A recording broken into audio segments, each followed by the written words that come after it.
ഇന്ന് നാം കേൾക്കുവാൻ പോകുന്ന തിരുവചനം ലൂക്കോസ് എഴുതിയ സുവിശേഷം 17-ാം അധ്യായം 1 മുതൽ 37 വരെയുള്ള വചനങ്ങൾ.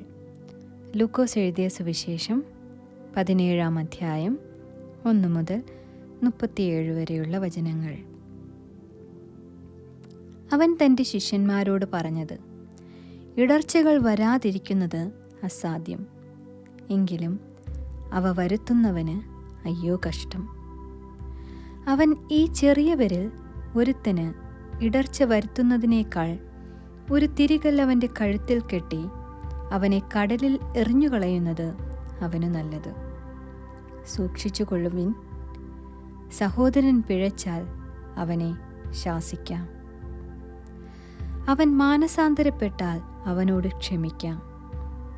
ദിവസത്തിൽ 7 വട്ടം നിന്നോട് പിഴയ്ക്കുകയും 7 വട്ടവും നിന്റെ അടുക്കൽ വന്ന് ഞാൻ മാനസാന്തരപ്പെടുന്നു എന്ന് പറയുകയും ചെയ്താൽ അവനോട് ക്ഷമിക്കാം. അപ്പോസ്തലന്മാർ കർത്താവിനോട്, ഞങ്ങൾക്ക് വിശ്വാസം വർദ്ധിപ്പിച്ചു തരണമേ എന്ന് പറഞ്ഞു. അതിന് കർത്താവ് പറഞ്ഞത്, നിങ്ങൾക്ക് കടുകുമണിയോളം വിശ്വാസമുണ്ടെങ്കിൽ ഈ കാട്ടത്തിയോട് വേരോടെ പറഞ്ഞു കടലിൽ വേരുറപ്പിക്ക എന്ന് പറഞ്ഞാൽ അത് നിങ്ങളെ അനുസരിക്കും. നിങ്ങളിൽ ആർക്കെങ്കിലും ഉഴുകയോ മേയ്ക്കുകയോ ചെയ്യുന്ന ഒരു ദാസനുണ്ടെന്നിരിക്കട്ടെ. അവൻ വയലിൽ നിന്ന് വരുമ്പോൾ നീ ക്ഷണത്തിൽ വന്ന് ഊണിനിരിക്ക എന്ന് അവനോട് പറയുമോ? അല്ല, എനിക്ക് അത്താഴമൊരുക്കുക, ഞാൻ തിന്നു കുടിച്ച് തീരുവോളം അരകെട്ടി എനിക്ക് ശുശ്രൂഷ ചെയ്യുക, പിന്നെ നീയും തിന്നു കുടിച്ചുകൊള്ളുക എന്നു പറയുകയില്ലയോ?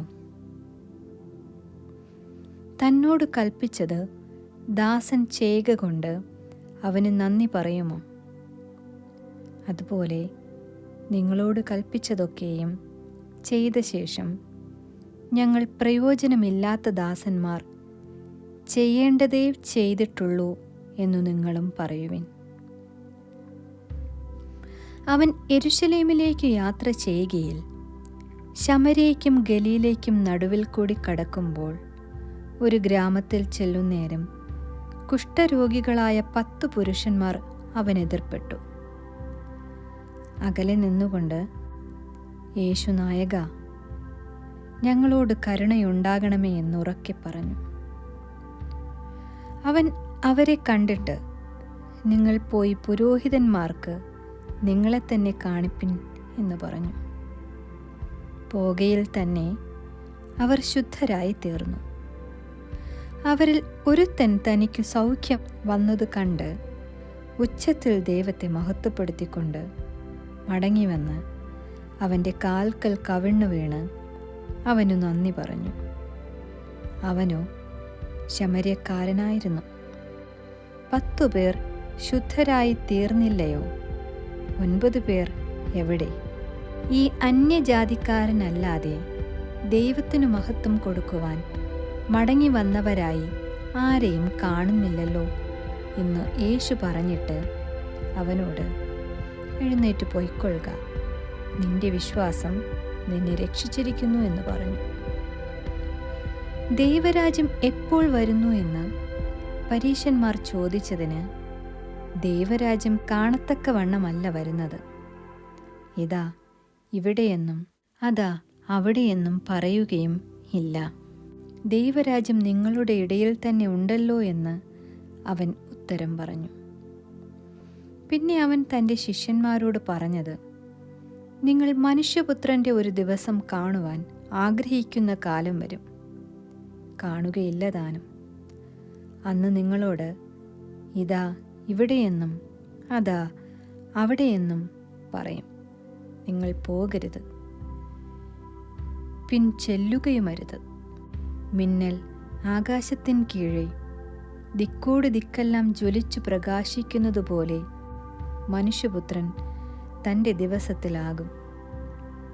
എന്നാൽ ആദ്യം അവൻ വളരെ കഷ്ടമനുഭവിക്കുകയും ഈ തലമുറ അവനെ തള്ളിക്കളയുകയും വേണം. നോഹയുടെ കാലത്ത് സംഭവിച്ചതുപോലെ മനുഷ്യപുത്രൻ്റെ നാളിലും ഉണ്ടാകും.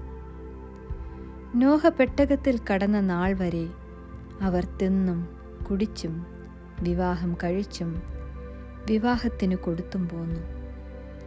ജലപ്രളയം വന്നു, അവരെ എല്ലാവരെയും മുടിച്ചു കളഞ്ഞു.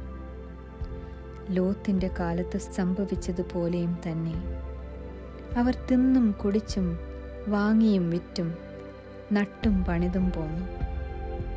എന്നാൽ ലോത്ത് സോദോം വിട്ട നാളിൽ ആകാശത്തു നിന്ന് തീയും ഗന്ധകവും പെയ്ത് എല്ലാവരെയും മുടിച്ചു കളഞ്ഞു. മനുഷ്യപുത്രൻ വെളിപ്പെടുന്ന നാളിൽ അവണ്ണം തന്നെയാകും.